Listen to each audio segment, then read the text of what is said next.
Yeah, I was not muted, I had the wrong channel. And now I really feel like an idiot. I wrote the whole story. Oh, I'm sorry. I'm really sorry that you... I'm really sorry. Well, at least you had 23 minutes of nice fireplace sounds. I'm so stupid. I'm really sorry. I just thought that my microphone had output and I thought that it would also get into the stream, but somehow my microphone was on the second channel and it only streams the first channel. That's why you couldn't hear me. So thanks for staying so long. And yeah, I'm really sorry that you didn't hear anything. The good thing is you can't see how red I became right now. So, yeah. At least now you can hear me, so I guess I just have to read the whole text again.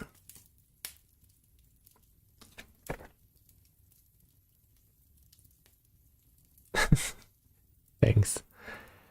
So, so again, today I'm reading Hansel and Gretel, and while I read it the first time just now, I noticed that sometimes I read it as Hansel and Gretel. So please don't be confused. Sometimes I manage to say Hansel. Most of the time I say Hansel, because in German it's Hansel and Gretel, and it's, yeah, German fairy tale written down by the Grimm brothers. And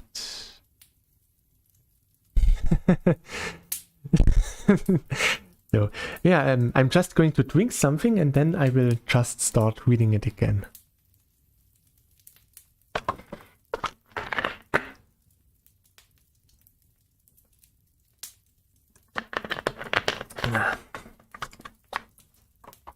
I saw the chat in the corner of my eye, but yeah, I can't read a text and the chat at the same time.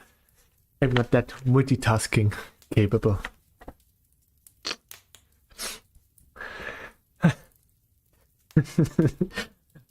Okay. So, once again, Hansel and Gretel. Near a great forest, there lived a poor woodcutter and his wife, and his 2 children. The boy's name was Hansel, and the girl's Gretel. They had very little to bite or to sup, and once, when there was a great dearth in the land, the man could not even gain the daily bread. As he lay in bed one night thinking of this, and turning and tossing, he sighed heavily, and said to his wife, "What will become of us? We cannot even feed our children, there's nothing left for ourselves." "I will tell you what, husband," answered the wife. "We will take the children early in the morning into the forest, where it is thickest. We will make them a fire, and we will give each of them a piece of bread. Then we will go to our work and leave them alone. They will never find a way home again, and we shall be quit of them." "No, wife," said the man, "I cannot do this. I cannot find it in my heart to take my children into the forest, to leave them there alone. The wild animals would soon come and devour them." "Oh, you fool," said she. "Then we will all 4 starve. You had better get the coffins ready." And she left him no peace until he consented. "But I really pity the poor children," said the man. The 2 children had not been able to sleep from hunger, and had heard what their stepmother had said to their father. Gretel wept bitterly and said to Hansel, "It is all over with us." "Do be quiet, Gretel," said Hansel, "and do not fret. I will manage something."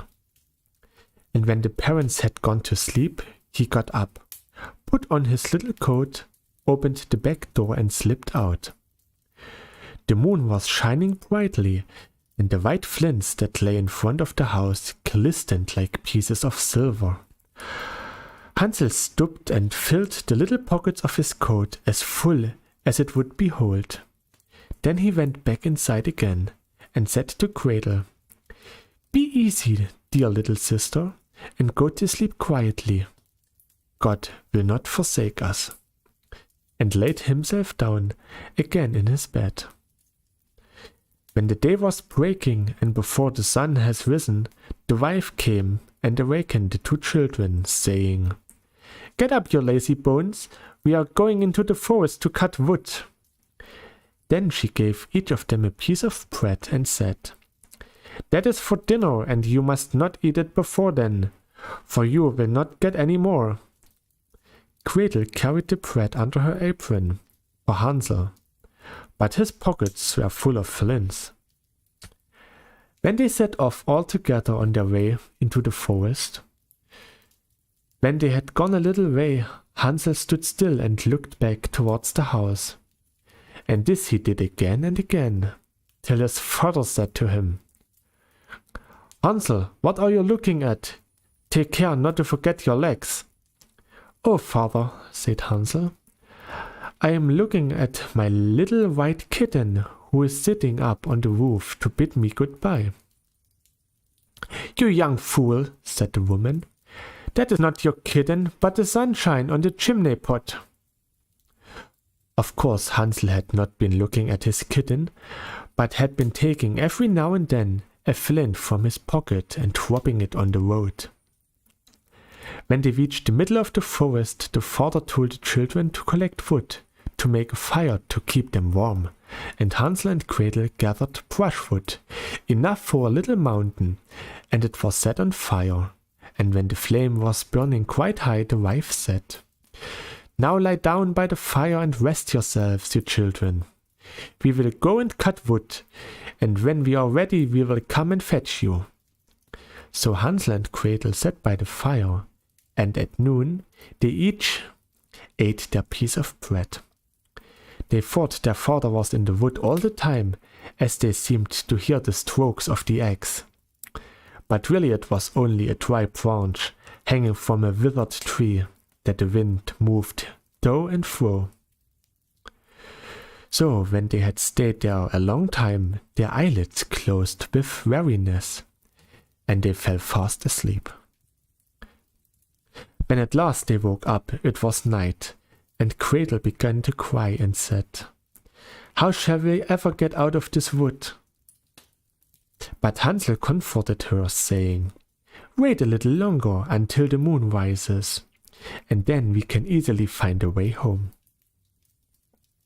And when the full moon got up, Hansel took his little sister by the hand and followed the way where the flintstones shone like silver, and showed them the road.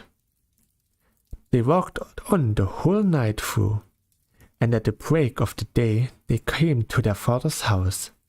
They knocked at the door, and when the wife opened it and saw them, it was Hansel and Gretel, she said, "You naughty children, why did you sleep so long in the wood? We thought you were never coming home again." But the father was glad, for it had gone to his heart to leave them both in the wood alone. Not very long after that, there was again great scarcity in those parts, and the children heard their mother say at night in bed to their father, "Everything is finished up. We have only half a loaf, and after that the tale comes to an end. The children must be off. We will take them further into the woods this time, so that they shall not be able to find the way back again.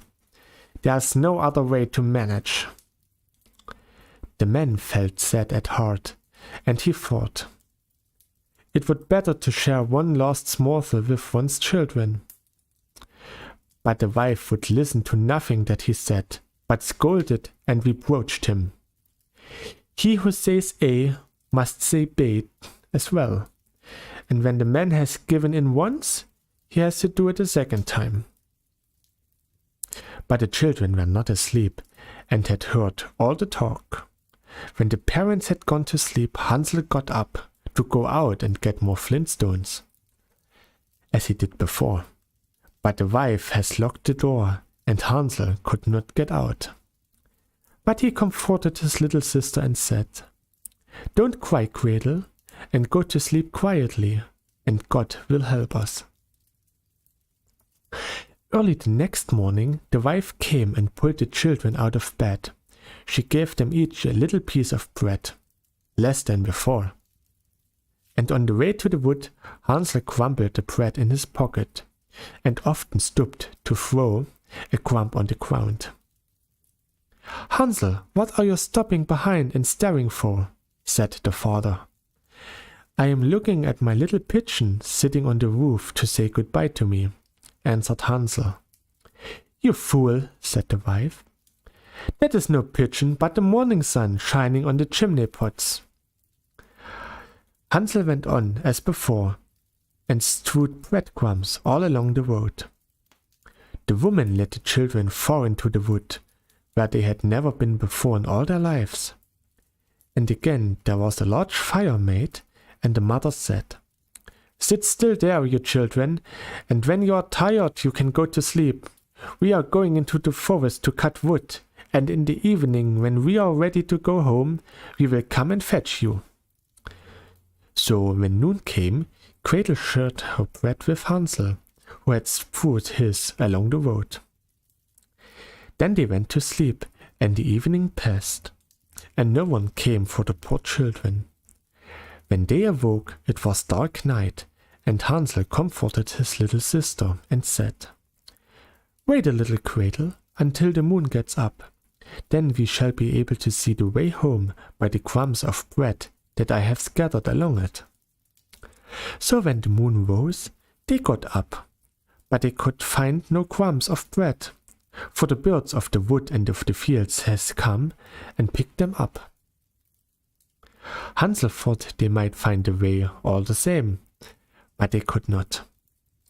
They went on all night and the next day from the morning until the evening, but they could not find the way out of the wood, and they were very hungry, and they had nothing to eat but the few berries they could pick up.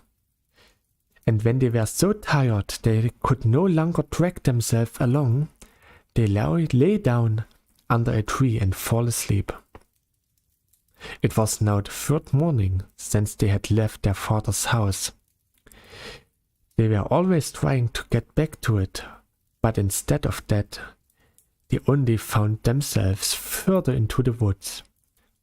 And if help had not soon come, they would have been starved. At noon they saw a pretty snow-white bird sitting on a brook and singing so sweetly that they stooped and listened. And when he finished, the bird spread his wings and flew before them, and they followed after him until they came to a little house, and the bird perched on the roof. And when they came nearer, they saw that the house was built of bread and roofed with cake, and the window was so transparent with sugar. "We will have some of this," said Hansel, "and make a fine meal. I will eat a piece of the roof. Gretel, you can have some of the windows. That will taste sweet." So Hansel reached up and broke off a bit of the roof, just to see how it tasted. And Gretel stood by the window and gnawed at it. Then they heard a thin voice call out from inside, "Nibble, nibble like a mouse, who is nibbling at my house?" And the children answered, "Never mind, it is the wind." And they went on eating, never disturbing themselves. Hansel, who found that the roof tasted very nice, took down a great piece of it, and Gretel pulled out a large round window pane and sat her down and began eating on it. Then the door opened and an aged woman came out, leaning upon a crutch. Hansel and Gretel felt very frightened and let fall what they had in hands. The old woman, however, nodded her head and said, "Ah, my dear children, how came you here? You must come indoors and stay with me. You will be no trouble." So she took them each by the hand and led them into her little house. And there they found a good meal laid out of milk and pancakes, with sugar, apples and nuts. After that, she showed them 2 little white beds, and Hansel and Gretel laid themselves down on them, and thought they were in heaven. The old woman, although her behavior was so kind, was a wicked witch, who lay in wait for children and had built the little house on purpose to entice them. When they were once inside, she used to kill them, cook them and eat them, and then it was a feast day with her. The witch's eyes were red and she could not see very far, but she had a keen scent like the beasts, and knew very well when human creatures were near. When she knew that Hansel and Gretel were coming, she gave a spiteful laugh and said triumphantly, "I have them, and they shall not escape me." Early in the morning, before the children were awake, she got up to look at them, and as they lay sleeping so peacefully, with round rosy cheeks, she said to herself, "What a fine feast I shall have." Then she grasped Hansel with her withered hand and led him into a little stable and shut him up behind a grating, and call and scream as he might, it was no good. Then she went back to Gretel and shook her, crying, "Get up, lazy bones, fetch water and cook something nice for your younger brother. He is outside in the stable and must be fattened up, and when he is fat enough, I will eat him." Gretel began to weep bitterly, but it was of no use. She had to do what the wicked witch bade her. And so the best kind of victuals was cooked for poor Hansel, while Gretel got nothing but crab shells. Each morning the old woman visited the little stable and cried, "Hansel, stretch out your finger that I may tell if you will soon be fat enough." Hansel, however, used to hold out a little bone, and the old woman, who had weak eyes, could not see that it was just a bone, and supposed it was Hansel's finger, wondering very much that it was not getting fatter. Then 4 weeks had passed, and Hansel seems to remain so thin she lost patience and could wait no longer. "Now then, Gretel," cried she to the little girl, "be quick and draw water. Be Hansel fat or be he lean? Tomorrow I must kill and cook him." Oh, what a grief for the poor little sister to have to fetch water, and how the tears flowed down over her cheeks. "Dear God, pray help us," cried she. "If we had been devoured by wild beasts in the wood, at least we would have died together." "Spare me your lamentations," said the old woman. "They are of no avail." Early next morning, Gretel had to get up, make the fire and fill the kettle. "First, we will do the baking," said the old woman. I knave heat the oven already and kneaded the dough." She pushed Sorry. She pushed poor Gretel towards the oven, out of which the flames were already shining. "Creep in," she said to the witch, "and see if it's properly hot so that the bread may be baked. and Gretel once in, she meant to shut the door up on her and let her be baked, and then she would have eaten her. But Gretel perceived her intentions and said, "I don't know how to do it. How shall I get in?" "Stupid goose," said the old woman. "The opening is big enough, do you see? I could get in myself." And she stooped down and put her head in the oven's mouth. Then Gretel gave her a push, so that she went in further, and she shut the iron door upon her and put up the bar. Oh, how frightfully she howled! But Gretel ran away and left the wicked witch to burn miserably. Gretel went straight to Hansel, opened the stable door and cried, "Hansel, we are free! The old witch is dead!" Then out flew Hansel like a bird from its cage, and soon as the doors opened, how rejoiced they both were! How they fell each on the other's neck, and danced about, and kissed each other. And as they had nothing more to fear, they went over all of the old witch's house, and in every corner there stood a chest of pearls and precious stones. "This is something better than flintstones," said Hansel, as he filled his pockets, and Gretel, thinking she also would like to carry something home with her, filled her apron full of it. "Now away we go," said Hansel, "if we only can get out of the witch's wood." When they had journeyed a few hours, they came to a great piece of water. "We can never get across this," said Hansel. "I see no stepping stones and no bridge." "And there's no boat either," said Gretel. "But here comes a white duck. If I ask her, she will help us over." So she cried, "Duck, duck, here we stand, Hansel and Gretel on the land. Stepping stones and bridge we lack, carry us over on your wise knight back." And the duck came accordingly, and Hansel got up on her and told his sister to come too. "No," answered Gretel, "that would be too much up on the duck. We can go separately, one after the other." And that was how it was managed. And after that they went on happily, until they came to the wood. And the way grew more and more familiar, till at last they saw in the distance their father's house. Then they ran till they came up on it, rushed in at the door, and fell on their father's neck. The man had not had a quiet hour since he left his children in the wood, but his wife was dead.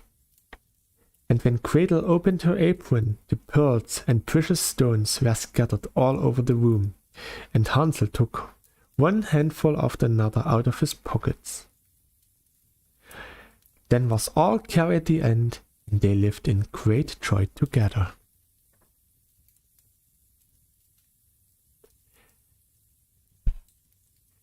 That was it with Hansel and Gretel. Thanks for listening, and once again, sorry for the delay. So, yeah. Thanks for joining in. I hope you enjoyed this nice little stream. I'm not sure what I will read the next time. Maybe Snow White? And yeah, something that I noticed, it is always said that Germans tend to make really long sentences, and when I write something or read something in German, they are really long sentences and they make all sense and they are easy to comprehend and there's nothing wrong with it. But if you translate one of those really long sentences into English, it is really hard. I noticed I sometimes had sentences that got like 50 words in it and they were really long over several spaces. And yeah, this was really hard to read. So now I understand the pain that every non-native speaking German have with long German sentences.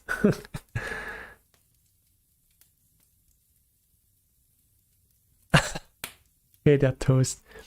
Yeah, you always manage to get late to the party. Sorry about this. But hey, you can watch the VOD later. You might start at minute 23. Or maybe I should be able to delete the first 23 minutes of the stream later on. Yeah, you missed not really much. I just made a fool out of myself again.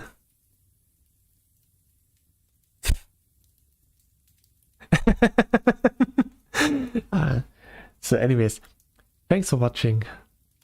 Have a nice evening, night, morning, whatever day of the time of the day it is for you.